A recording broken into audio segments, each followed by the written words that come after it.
Vamos então agora, 9h05, para o corredor das comissões, ver quais são as pautas, os debates de hoje com a Mariana Prechitsky. Mariana.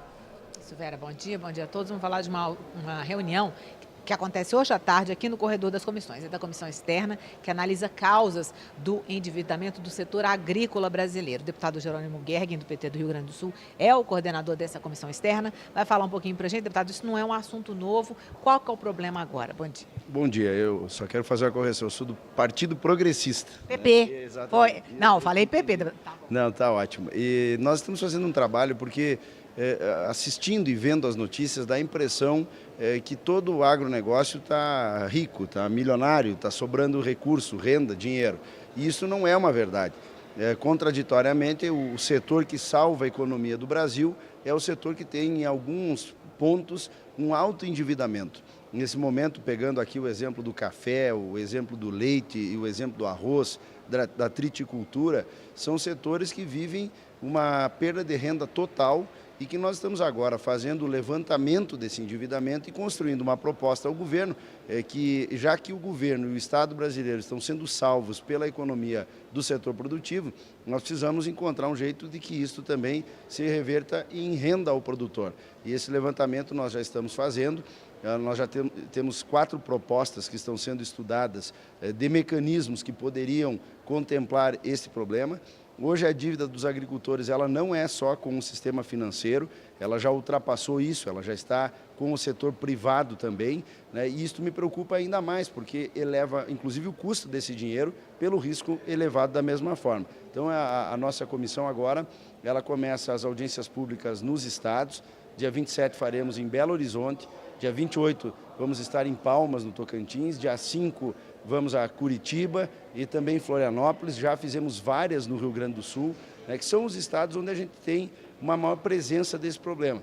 Estados do Centro-Oeste, como Mato Grosso do Sul e Goiás, têm menos endividamento pelo perfil da produção. A soja, graças a Deus, tem dado uma condição de melhor rentabilidade, embora, por exemplo, no Rio Grande do Sul, na metade sul, onde nós temos uma seca nesse momento, ela já gera perdas e endividamento também. É um desafio muito grande, porque os produtores precisam de uma medida, é um setor muito potente da economia, então encontrar a medida que contemple exatamente a solução desse problema é um desafio, como falei, mas é um trabalho que nós estamos fazendo com muita rapidez, porque nós não podemos perder tempo, nós estamos trabalhando com o foco de que é um ano eleitoral, o ano que vem é um ano de novo governo e a gente precisa, nesse semestre, encaminhar uma proposta para que o governo, com sensibilidade, atenda aí uma posição de renegociar esse passivo. Assim como também estamos esperando que o governo possa perceber que, neste momento de endividamento, a cobrança do Fundo Rural, que são mais de 17 bilhões que o governo pretende cobrar do produtor, é impossível. E o produtor quer pagar a conta, o problema é que não tem renda para isso.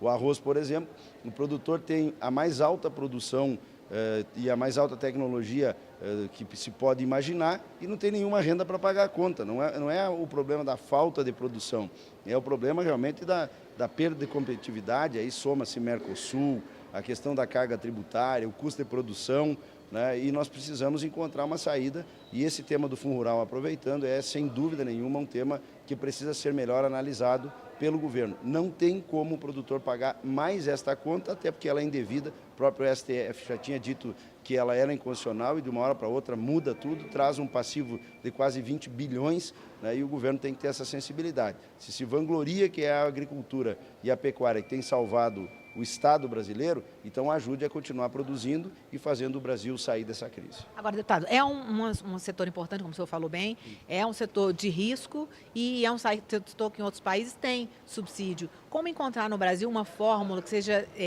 sustentável para que daqui a 2, 3 anos não aconteça de novo um endividamento sério no setor? O Brasil não quer subsídio, o Brasil quer condição de competir. Aí nós temos um custo Brasil, onde se vê aí a infraestrutura, a logística. Por exemplo, a armazenagem, faz um ano que foi anunciado a inclusão dos cerealistas no plano safra brasileiro. Agora vai vir o novo plano safra e o governo ainda não editou a medida provisória para liberar esse recurso. Então nós temos problema de armazém, problema de estrada, custo de carga tributária, o que subiu a luz nesse último ano, o combustível, tudo isso, né? Esse é o problema do Brasil. Nós seríamos competitivos se tivéssemos um Estado normal, mas o Estado achaca o cidadão e achaca a produção. Então nós temos, nesta linha de negociação, encontrar algo que traga a dívida para um patamar real. Nós temos contratos dos produtores que são a 21%, 14%. Hoje a Selic está a 6,75%, caindo para 6,5%, como se imagina na próxima reunião, né? E o Pronaf da Agricultura Familiar tem contratos a 5,5%. Né? Então isso não tem como ter renda, ainda mais numa atividade a céu aberto e que depende ainda de contextos como o Mercosul. Agora o governo brasileiro e o Mercosul estão negociando com a União Europeia um acordo comum entre os dois blocos. Eu espero que o Michel Temer, que é o nosso presidente da República, e o presidente pró-tempore do Mercosul, ao autorizar esta negociação, esteja percebendo que nós temos vários produtos que, se ficar livre na União Europeia, como é livre no Mercosul, vão quebrar e nós não vamos mais produzir. Então é isso, uma política de Estado que proteja no sentido de nos dar a condição de sermos competitivos e não penalizados como estamos sendo pela presença do Estado. Deputado, rapidamente para encerrar, essa comissão foi instalada esse ano. Hoje, o senhor já falou de uma agenda de viagens, mas hoje vai discutir a agenda de trabalho. Dá para falar no cronograma, apresentação de relatório, como é que vai ser o trabalho da comissão? Nessa reunião de hoje a gente pretende também fazer isso, né? Porque as audiências públicas elas serão em mais 4 estados, nós não vamos perder tempo, o problema está detectado. Já no dia 4 de abril deveremos ter aqui uma audiência pública com as entidades para ouvir delas qual o problema. Eu pretendo até o final de abril estar com tudo concluído e já negociando com o governo. Estamos pedindo ao governo que crie uma comissão interministerial para tratar disso de uma maneira mais célere e mais forte, né, para nós não termos que falar cada vez com um ministro, que a gente fale com o governo como um todo. Ainda não tivemos esse apoio, mas na quinta-feira, amanhã, tem uma reunião da bancada agropecuária e entre as pautas que serão pedidas ao presidente está essa comissão que nos ajudaria muito a resolver esse problema. Ok, deputado Jerônimo Gergen, obrigada pela entrevista, boa reunião da comissão. Vamos voltar com a Vera. Obrigada, Mariana.